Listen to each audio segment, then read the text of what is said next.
I hope everybody's doing okay today, having a great day. It's very early here today.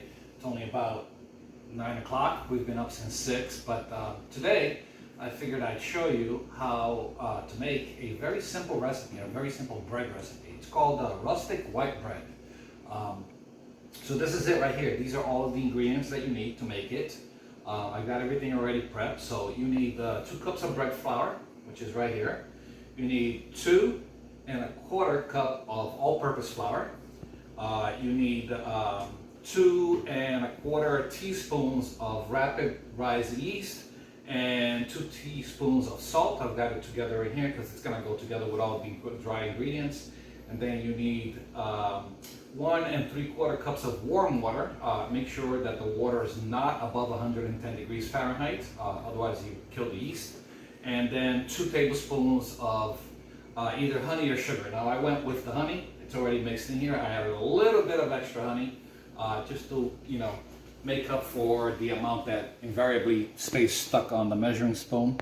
But it's all in here, and we're gonna go through the process and show you how we make this bread.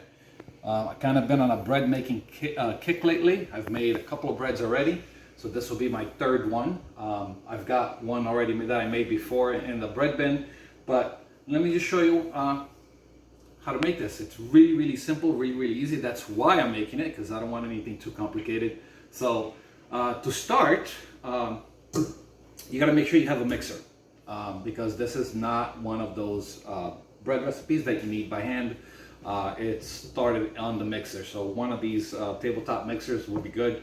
We got this good KitchenAid that we bought a while ago. Finally started really using it with all the bread that I've been making. But all right, so let's get started. So first, you need to mix the bread flour, which is this. Remember, 2 cups. In there, the 2 cups of the all-purpose flour, right? So you're gonna leave out that 1/4 cup, just the 2 cups. The yeast and the salt go together into the bowl. My cat's talking in the background. Get that in there. And then I'm gonna put it on the mixer. Make sure it's nice and tight. I like having the metal bowls because there's no risk of it breaking. And put that down, lock it in, and then on low, just get it to start mixing.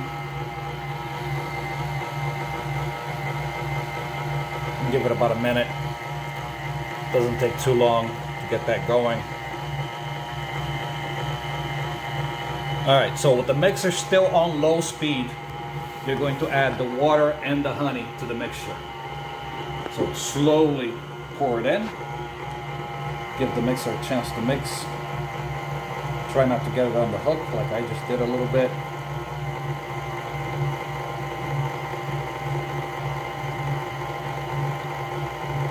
It's starting to mix the water in there. Just go slow. Don't just throw everything in there.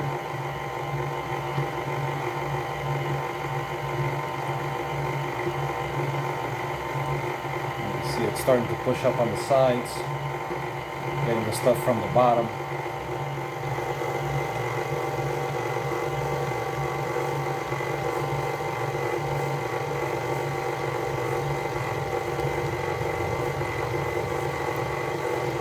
There.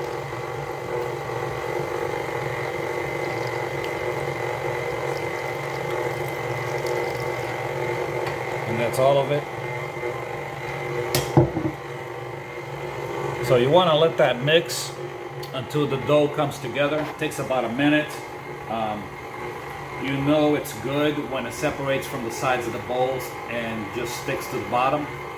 You're going to make sure that all of the ingredients are nice and mixed. Now if you need a little bit of extra flour, that's why we kept a little bit of the all-purpose flour on the side, but it looks pretty good.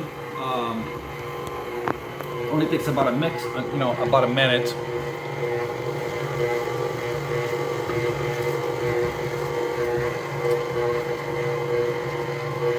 So it should separate from the sides, so it has, and it's sticking to the bottom exactly as described in the recipe.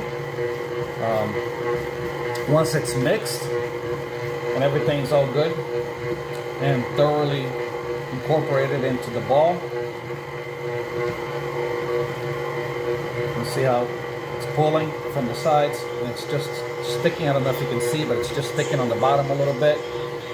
So once that happens, you're gonna shut off the mixer. All right, so once it's all done mixing, you're gonna shut off the mixer and then pull the hook up. You need to separate all of that stuff. I mean, I could do it with my hand. I'd rather not, so just grab a little spatula, grab all of that off.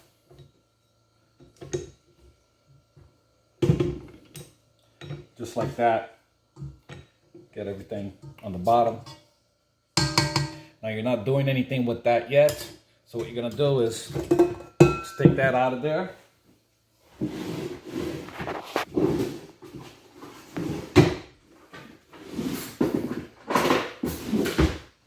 We're just gonna loosely cover it with plastic wrap.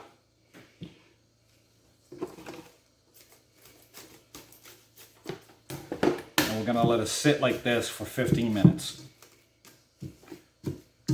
Put it in somewhere nice and warm, not hot. You know, if the temperature in your house is good, then you don't have to worry about it. You know, it's a warm day today, so we don't have to put it somewhere. But you know, there are tricks to doing this. Like if you turn the oven on to 250 degrees and just put it on top of the oven near the vents, shut off the oven, and you should be good to go. The same thing from when you're letting it rest after you knead it again. You can do that as well.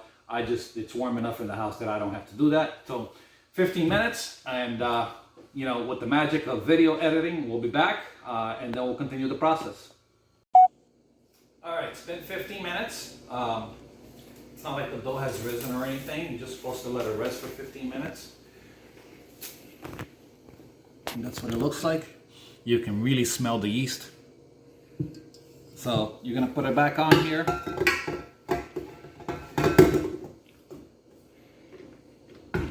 Down, make sure you don't forget to lock it, and then according to the recipe you're going to put it in a medium low and knead it for about 10 minutes, so until it's smooth and elastic.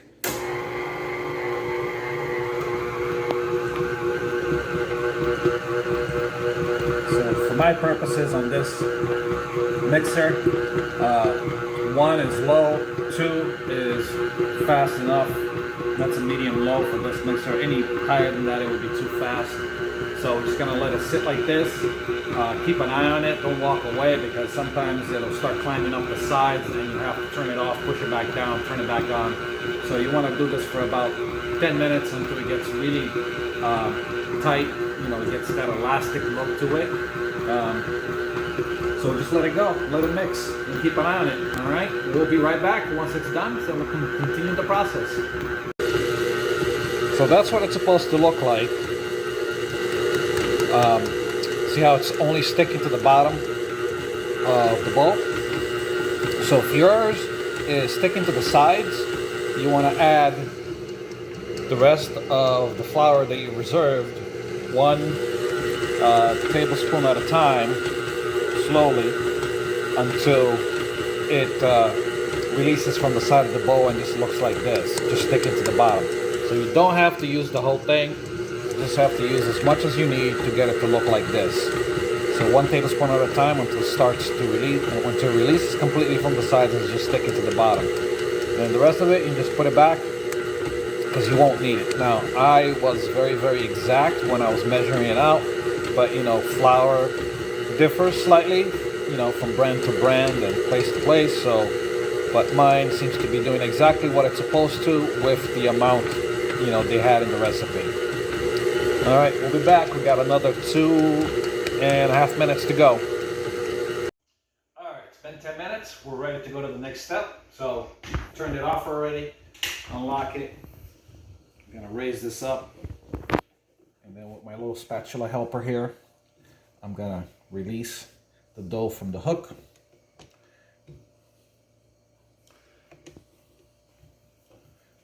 There he goes. Looks good. Looks real good. All right.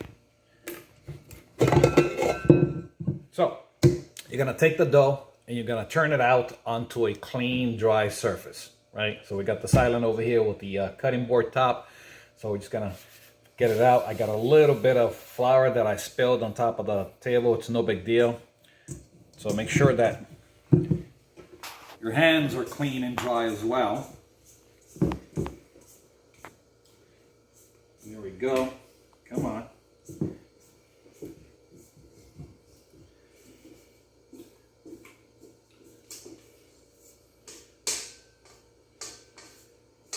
There we go. So violent. Alright, so you gotta knead it for about a minute to get it nice and smooth and into a nice round ball. And there's a specific process to this and a specific way you have to do it. So you have to do it gently, stretching and folding until you get it to the consistency that you need.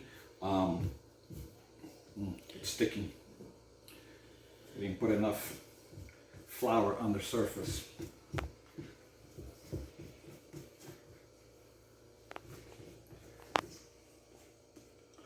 So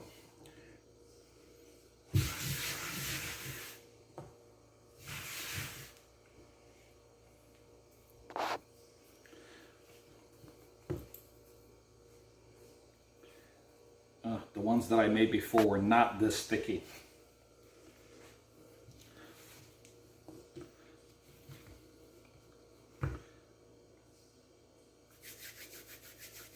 Okay, that should be good. All right, it's a little messier. All right, so what you got to do, stretch it gently, fold it over towards yourself, turn it 90 degrees, stretch it again, turn it over 90 degrees, stretch it again gently,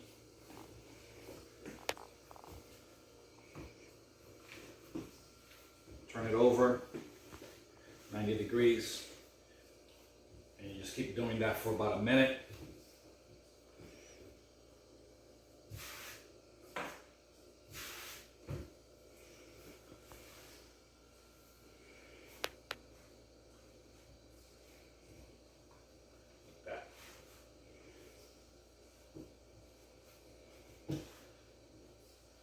Stretch it out, turn it over.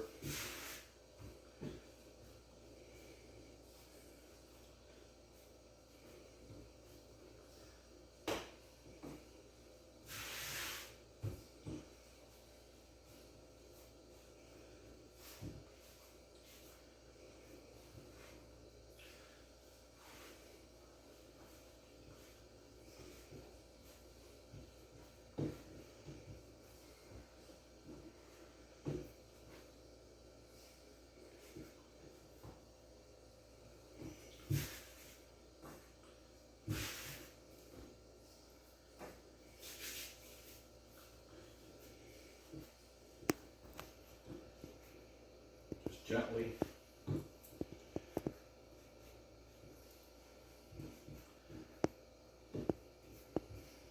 A very sticky recipe. None of the other ones were like that. Disclaimer, every bread is different. Some are way stickier than others. That's where extra flour comes in handy. So you want to get it into a nice smooth ball. Like that. See, it's nice and consistent. Let's just put that right here for a second. Now, next step is to put it into an oiled bowl. So just a regular mixing bowl. Spray it lightly on the bottom and sides like that, and put that in there. And then you're going to cover it with oiled or sprayed shrink wrap. So what I like to do, because I hate shrink wrap, it's a pain to work with, is, and this is what I did for the other breads that I made, put it on top like that, cut it,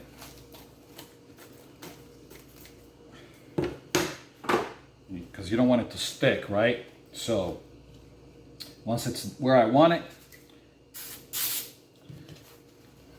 I just spray the plastic like that, and then turn it over. That way, when the dough rises, and I hope that it will, it won't stick to the plastic. And you gotta leave it like this to rise for about an hour and a half. So we'll be back to see what it looks like then. It may take a little longer than an hour and a half. One of my breads took like 3 hours. But an hour and a half we'll be back to see what it looks like, and then we'll move on to the next step. And we're back. So bread's ready to go, right? But before we put it in the oven, you want to preheat the oven to 500 degrees and put your baking stone in it. Now we have a baking stone that we put in there. We already preheated it. And you want to let the baking stone sit in there and preheat for no more than 30 minutes. Nope, 30 minutes, no more than an hour. So it's already preheated. So now I'm going to lower the temperature down to... No. Yes. No. You bake it at 500 for the first 15 minutes. Okay, so you're going to bake it at 500 for the first 15 minutes.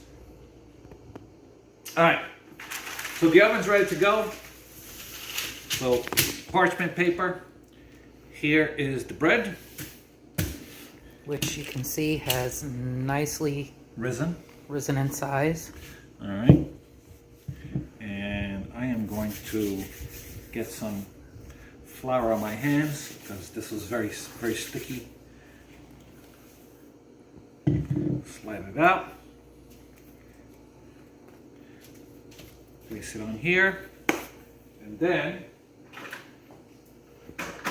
You got to do what they do, hon, because you got to get some of that air out.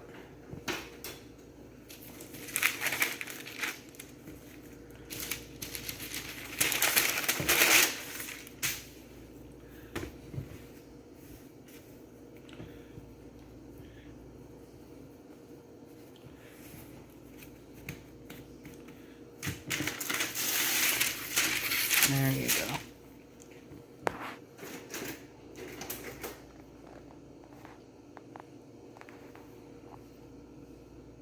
You need to use a sharp knife so that it actually scores the bread. So now, going to spray it. With just water. Yep.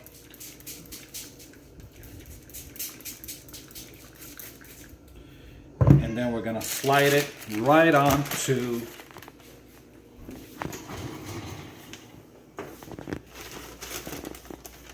the baking stone.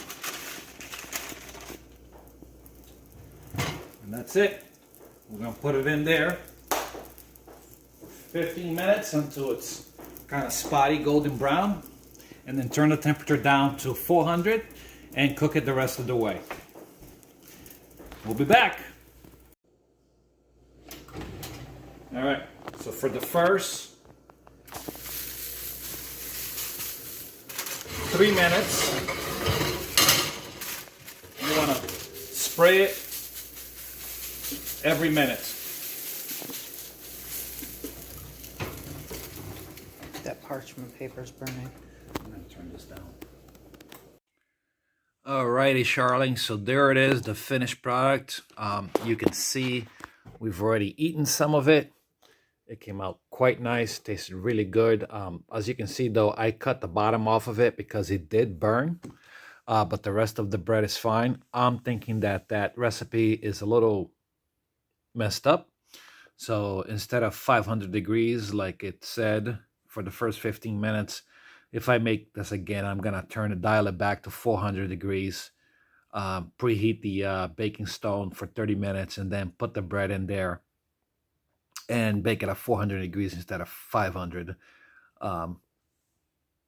for the first 15 minutes, and then potentially turn it back, dial it back to 350 or 300 to bake it the rest of the way.